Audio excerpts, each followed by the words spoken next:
एक घने जंगल में सुबह की हल्की धुंध के बीच एक शांत नदी बहती थी।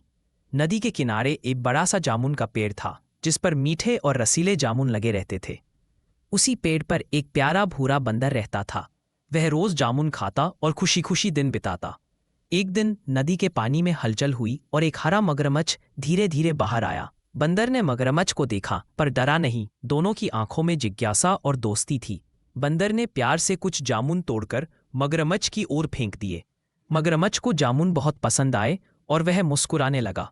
धीरे धीरे दोनों की गहरी दोस्ती हो गई। शाम को मगरमच्छ जामुन लेकर घर गया। उसकी पत्नी नदी की गुफा में रहती थी। जामुन खाते खाते उसके मन में लालच आ गया। उसने सोचा, अगर बंदर इतने मीठे जामुन खाता है तो उसका दिल कितना मीठा होगा। उसने मगरमच्छ से बंदर का दिल लाने को कहा। मगरमच्छ परेशान और उदास हो गया पर पत्नी की बात मानने के लिए मजबूर हो गया। अगले दिन मगरमच्छ ने बंदर को अपने घर आने का न्योता दिया। बंदर खुशी खुशी उसकी पीठ पर बैठ गया। नदी के बीच पहुंचकर मगरमच्छ अचानक रुक गया और सच्चाई बता दी। बंदर को झटका लगा लेकिन वह चतुर था। उसने शांत होकर कहा, अरे दोस्त, मेरा दिल तो जामुन के पेड़ पर ही रह गया है। पहले वापस चलो। मगरमच्छ उसकी बातों में आ गया और वापस पेड़ की ओर मुड़ गया। जैसे ही किनारा आया, बंदर फुर्ती से पेड़ पर कूद गया। मगरमच्छ शर्मिंदा और दुखी होकर पानी में रह गया।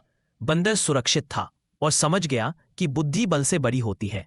सीख मोरल: सच्ची दोस्ती में लालच की कोई जगह नहीं होती और मुश्किल समय में बुद्धि ही सबसे बड़ा हथियार है।